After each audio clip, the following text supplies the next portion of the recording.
Hello everyone, start करते हैं chemistry MCQs. दिए गए उपकोषों में इलेक्ट्रॉनों को भरने का सही बढ़ता क्रम क्या है। तो आपके सामने ए बी सी डी ये जो चार विकल्प हैं उसके अंदर ये जो सब शेल जो है ना, उपकोष जो हैं, चारों उपकोषों के एन और एल की वैल्यू आपको दी है। तो इन चारों उपकोषों के अंदर इलेक्ट्रॉनों को हमें भरना है, तो किसके अंदर इलेक्ट्रॉन पहले भरेंगे और किसके अंदर इलेक्ट्रॉन बाद में भरेंगे, उसका सही क्रम हमें बताना है। The correct increasing order of filling of electron in the given sub shell is, मतलब आपके सामने ये जो चार सब शेल हैं, चारों सब शेलों के एन और एल की वैल्यू आपको दी है, तो उनके अंदर किसके अंदर इलेक्ट्रॉन पहले भरेंगे, किसके अंदर इलेक्ट्रॉन बाद में भरेंगे, इसको हमें निकालना है। यदि आप आंसर दे सकते हो तो वीडियो को पॉज करके कमेंट में जवाब ज़रूर दें। तो ध्यान से देखिए इसका आंसर हम कैसे निकालेंगे। तो इस क्वेश्चन के अंदर जो हमारे चार ऑप्शन दिए हुए थे, ऑप्शन ए बी सी और डी, चारों के अंदर एन की वैल्यू और एल की वैल्यू। एन हमारा कौन है? मुख्य क्वांटम संख्या, प्रिंसिपल क्वांटम नंबर। और एल हमारा कौन है? तो एल हमारी है द्विगंशी क्वांटम संख्या, एजीमुथल क्वांटम नंबर। ओके, तो इन दोनों क्वांटम नंबर से हमें क्या निकालना है? सब शेल, मतलब उपकोष। कौन सा उपकोष है? जैसे n बराबर 4 और l बराबर 1 के लिए हमारा जो सब शेल हो जाएगा 4p। तो ये 4p कैसे आया? तो n हमारा है प्रिंसिपल क्वांटम नंबर, मुख्य क्वांटम संख्या, जो हमारे शेल के नंबर को बता रही है, और l की वैल्यू जो 1 है वो हमारे सब शेल को बता रहा है। तो l की वैल्यू जब 1 होती है तो उसके लिए क्या होता है? p सब शेल। तो उपकोष हमारा हो जाएगा 4p। उसी प्रकार ऑप्शन बी के अंदर जब n की वैल्यू 4 हो और l की वैल्यू 0 हो, तो 4 के लिए तो आ जाएगा 4, और l बराबर 0 है ना, तो l बराबर 0 कौन से सबशेल के लिए होता है? s सबशेल के लिए। तो ये उपकोष हमारा हो जाएगा 4s। उसी प्रकार ऑप्शन थर्ड के अंदर n की वैल्यू 3 है और l की वैल्यू 2 है, तो ये हमारा हो जाएगा 3d, क्योंकि d के लिए l की वैल्यू कितनी होती है? 2। उसी प्रकार d के अंदर n की वैल्यू 3 और l की वैल्यू 1 है, तो ये हमारा हो जाएगा 3p सब शेल। तो ये तो हो गए हमारे सब शेल के नाम। उसके बाद हम आगे बढ़ते हैं। यहाँ पर एक रूल्स दिया हुआ है n+l रूल, है ना, जिसका दूसरा नाम है अफबाउ प्रिंसिपल, अफबाउ सिद्धांत। तो ये n+ रूल के अंदर हम क्या करेंगे? दोनों की ये जो वैल्यू हमें ऑप्शन के अंदर दी है, n और l की वैल्यू, दोनों को हम क्या कर देंगे? जोड़ देंगे। तो जब यहाँ पर फर्स्ट ऑप्शन के अंदर n और l को जोड़ेंगे तो वैल्यू कितनी आएगी? 5। दूसरे के अंदर 4 और 0 को जोड़ेंगे तो क्या आएगा? 4। तीसरे के अंदर 3 और 2 को जोड़ेंगे तो क्या हो जाएगा? 5।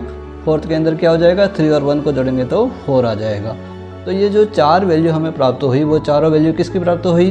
n+l की वैल्यू। तो ये जो n+l की वैल्यू के अकॉर्डिंग जो हमारा अफबाउ सिद्धांत है, वो अफबाउ सिद्धांत हमारा ये कहता है कि जिस सब शेल, जिस उपकोष की n+l की वैल्यू कम होगी उसके अंदर इलेक्ट्रॉन हम पहले भरते हैं, और जिसकी n+l की वैल्यू ज़्यादा होगी उसके अंदर इलेक्ट्रॉन बाद में भरते हैं। तो इस रूल के अकॉर्डिंग हम ये कह सकते हैं कि हमारी जो n+l की वैल्यू जो कम है, किसकी है? 4 और 4, है ना। तो ये 4 हमारी किसकी है? एक तो हमारी है 3p की, और दूसरी हमारी है 4 किसकी है? 4s की।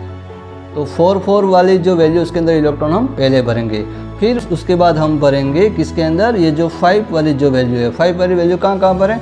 एक तो हमारी ये 4p के अंदर है, ये 4p के अंदर, और दूसरी हमारी 5 वैल्यू किसके अंदर है? 3d के अंदर, ये 3d के अंदर। तो इस प्रकार से n+l की वैल्यू जिसकी 5 है, इसमें इलेक्ट्रॉन बाद में भरेंगे। अब यहाँ पर प्रश्न ये उठ रहा है कि जिसमें n+l की वैल्यू एक जैसी है ना, जैसे 4 और यहाँ पर ये 5, तो उसके अंदर किस में से इलेक्ट्रॉन पहले भरेंगे? 4 वाले में भी पहले किस में भरेंगे? 3p में भरेंगे या 4s में भरेंगे? तो उसके लिए n+ रूल के अंदर ही एक बात बताई गई है कि जिनकी n+l की वैल्यू यदि इक्वल होती है, यदि समान होती है, तो पहले उसके अंदर इलेक्ट्रॉन भरते हैं जिसके n की वैल्यू क्या होती है? कम होती है। दोनों में से n की वैल्यू किसकी कम है? तो यहाँ पर n की वैल्यू 3 है और यहाँ पर n की वैल्यू 4 है। इसका मतलब क्या हुआ कि जो जिसकी वैल्यू कम है उसके अंदर इलेक्ट्रॉन पहले भरेंगे और 4s के अंदर इलेक्ट्रॉन बाद में भरेंगे। तो इन दोनों के अंदर क्लियर हो गया हमारा 3p का है। तो सबसे पहले हमारा 3p, तो 3p वाला ऑप्शन कौन सा है? डी। तो डी के अंदर इलेक्ट्रॉन हम सबसे पहले भरेंगे। उसके बाद हम भरेंगे 4s वाले के अंदर। 4s वाला ऑप्शन हमारा कौन सा है? 4s वाला हमारा है ऑप्शन बी। तो डी के बाद हम भरेंगे बी में। तो ये तो हो गए हमारे 4 वाले, है ना। उसके बाद हम 5 वाले में जाएंगे। तो 5 वाले के अंदर भी जिसकी n की वैल्यू कम होगी उसके अंदर इलेक्ट्रॉन हम पहले भरेंगे। तो n की वैल्यू किस में कम है? 3 के अंदर। ओके, तो जो 3 के अंदर n की वैल्यू कम है, मतलब 3d वाला जो ऑर्बिटल है उसके अंदर हम इलेक्ट्रॉन पहले भरेंगे। तो 3d वाला ऑप्शन कौन सा है हमारा? सी। तो बी के बाद हम भरेंगे सी के अंदर। और लास्ट में हम इलेक्ट्रॉन किसके अंदर भरेंगे? 4p के अंदर, जो हमारा विकल्प कौन सा है? ए। तो हमारा इस तरह से ये आंसर हो गया। कौन सा आंसर? डी, बी, सी और ए। ये वाला जो क्रम है वो हमारा क्या हो जाएगा? सही हो जाएगा। तो ध्यान से देखिएगा, हमारा डी, बी, सी, ए वाला ऑप्शन कौन सा है? तो डी, बी, सी, ए वाला ऑप्शन हमारा है ऑप्शन थर्ड, जो ये इस क्वेश्चन का क्या हो जाएगा? सही आंसर। जो 4 जो सब शेल है उनके अंदर बढ़ते हुए क्रम में, है ना, इंक्रीजिंग ऑर्डर के अंदर हम इलेक्ट्रॉन को भरेंगे। तो ये क्वेश्चन था हमारा क्लास 11th में सेकंड चैप्टर परमाणु संरचना एटॉमिक स्ट्रक्चर वाले चैप्टर के अंदर जो इलेक्ट्रॉनिक विन्यास से संबंधित हमारा क्वेश्चन था। इसी चैप्टर से रिलेटेड यदि आप दूसरे क्वेश्चन देखना चाहते हो तो आपके सामने ये जो प्ले लिस्ट ओपन हो रही है वहाँ पर क्लिक करके सारे क्वेश्चन देख सकते हो। ओके, धन्यवाद।